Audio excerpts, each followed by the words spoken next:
If you're interested in trying electronics out for the first time, you might have thought about getting yourself an electronic kit. Today I'm going to put together this simple beginner's electronic circuit, and I'm going to share with you my method for doing it from start to finish. This video is for you if you're thinking, I'd like to build my own electronic circuit, but I don't know where to start. The first thing you're going to want to do is open up the kit, take out all the parts. If you're using a kit of reputable quality, then a lot of times the printed circuit boards will have this silk screened side which identifies where each component goes. So it should make putting the whole kit together pretty straightforward. This kit's come with a sheet of paper with a fair bit of information on it, and really the most important information is this part here, which is the parts list. I like to tip out the parts onto a sheet of paper,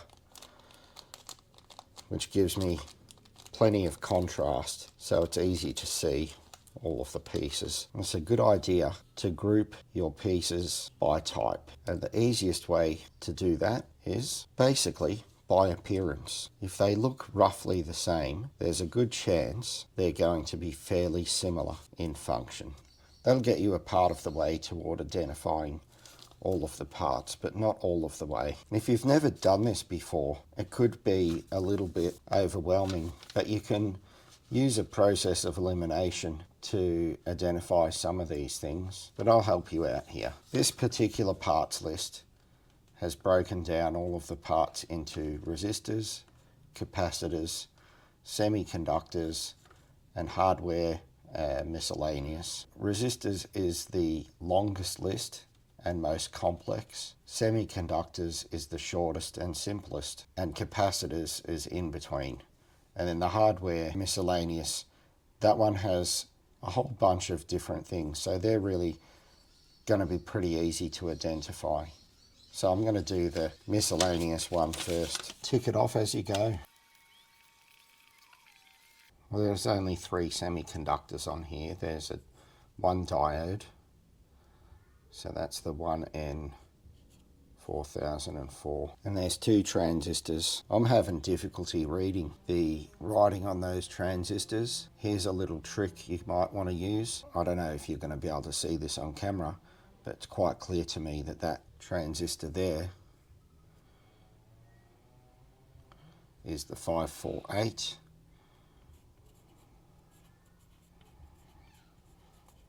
Which means the other one has to be a PN100. So I can tick all 3 of the semiconductors off. Now onto my capacitors.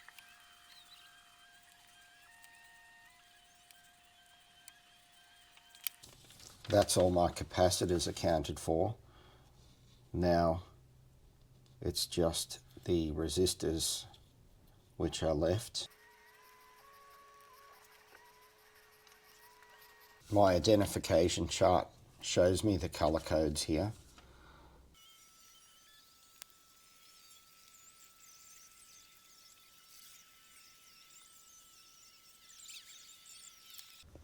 Now all the parts are accounted for. It's time to start putting these in one by one. The logical sequence for putting these in would be to do the resistors first. I would do these capacitors next, 3 here, then the semiconductors, and I would put all of these accessory bits on last. That's my preference. I'm going to go ahead and put that together now, starting one by one with the resistors.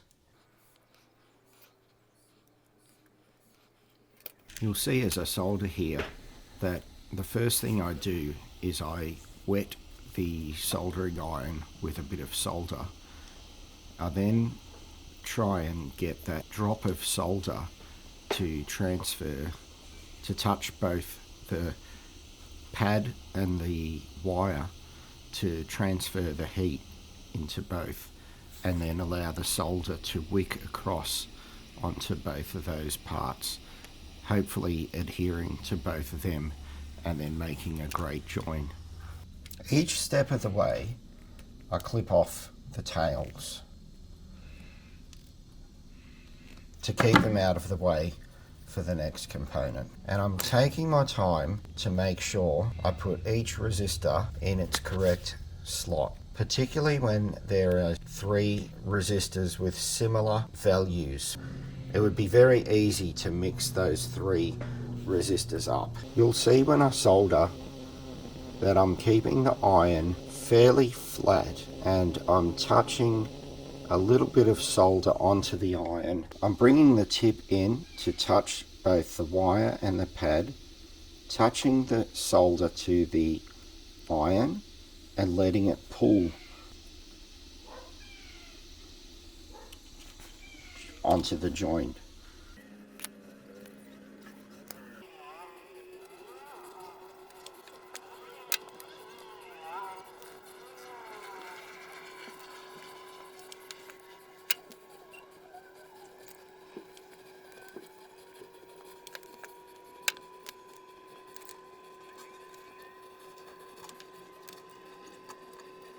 It's worth taking a look at this solder joint because at first glance that might pass as being completed, but when you look closely, the solder hasn't actually taken very well to the leg of the component.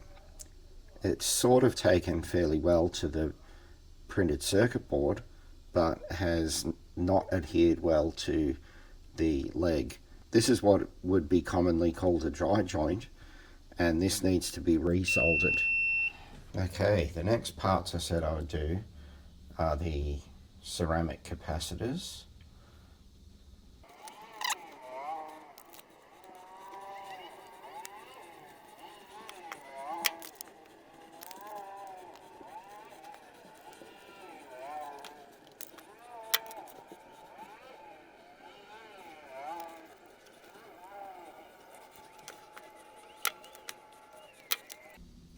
Electrolytic capacitors like this one are polarity sensitive. They have the negative leg clearly indicated by a marking down the side. The PCB, on the other hand, has the positive leg clearly marked on the board. So we need to make sure that the negative leg faces away from the positive sign on the board. It's very clear that the capacitor goes in only that direction.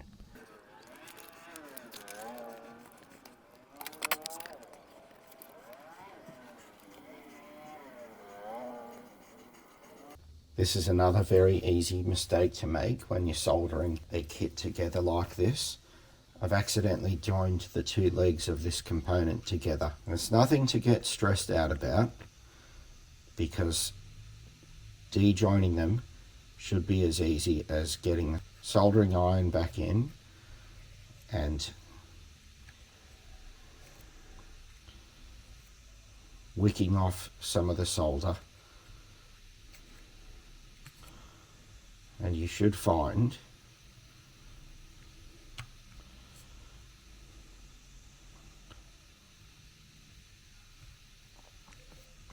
you can decouple them from each other. Once again, I'm being careful to place the capacitor in the correct orientation.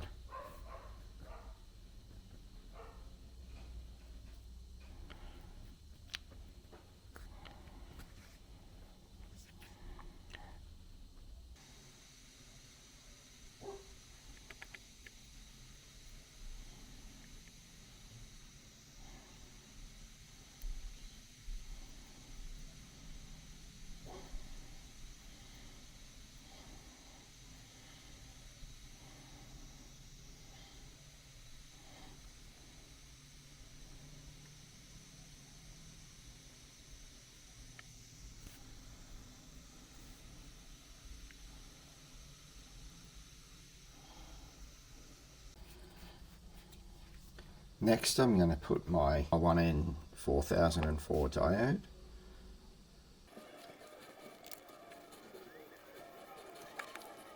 I now have a couple of transistors left, PN100. This is a component that can only go one way. The silkscreen diagram has a flat surface. If you look at the transistor shape resembles very much what that silk screen image looks like. So you need to place the transistor in that correct orientation.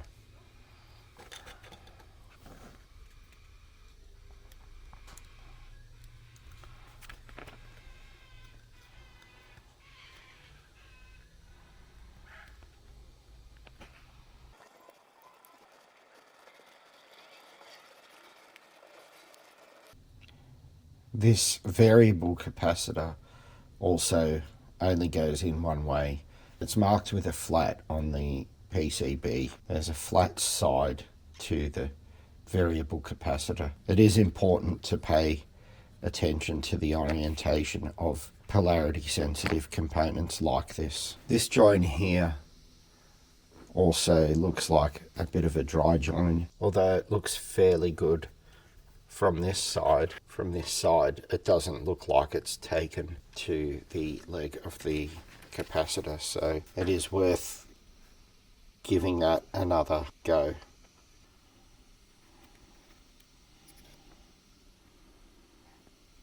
Finally, mounting up the microphone.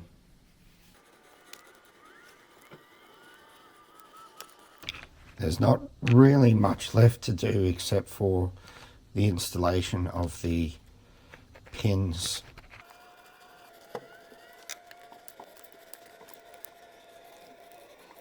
Before soldering on a wire like this battery snap, it's a good idea to prepare the wire with some solder.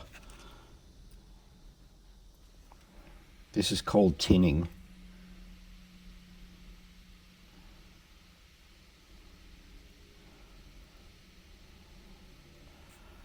And it makes it much easier to complete the join. You can also tin the ends of the pins.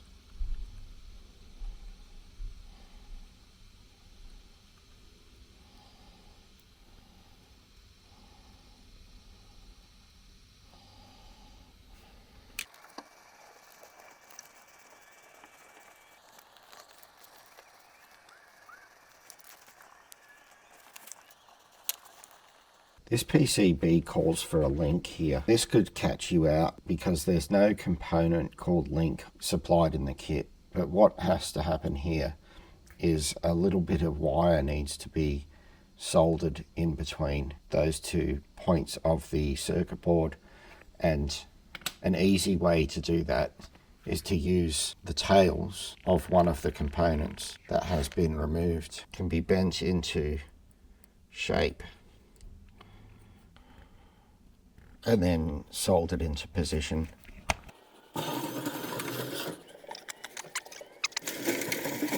When you finish mounting all of your components and soldering it, go and inspect all of the joins, looking for problems. If you think you're pretty happy with the joins that you've made and you are certain that you've got all of the components mounted in the correct position, then it's time to go ahead and test your circuit.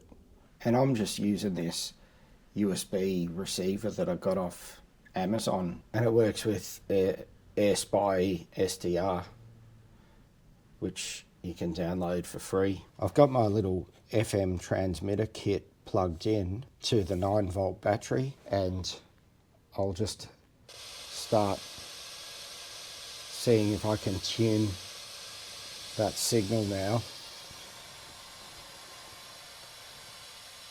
Putting the screwdriver in the slot for the variable capacitor does actually change the position of the signal, but you can see there on screen there's a bit of a bump in the general wave, which is moving up and down as I turn that trim capacitor. And if I hold it just there, you can actually hear me talking and coming through the computer. So by a combination of tuning the signal up and down using the trim capacitor and the tuner on USB SDR, you can see I can tune the signal, and my FM transmitter is working quite nicely, which means that my first kit assembly has been successful. And even though I've made lots of things before, I'm still feeling pretty satisfied and happy with myself. That's how I'll go about making a simple electronic kit. The main reason I wanted to build this kit was because I have a student who is making this at school and they couldn't get it working. I just wanted to prove to myself that this kit actually does work, and also to identify any trouble points that may have cropped up in that student's assembly. And I think I've got some ideas to take back to school with me and troubleshoot their work. So it's a bit of a win-win. I got to build a kit and have a bit of fun. I got to share a video of how I did that with you. I'll also be able to help a student when I get back to school on Monday. Thanks for watching.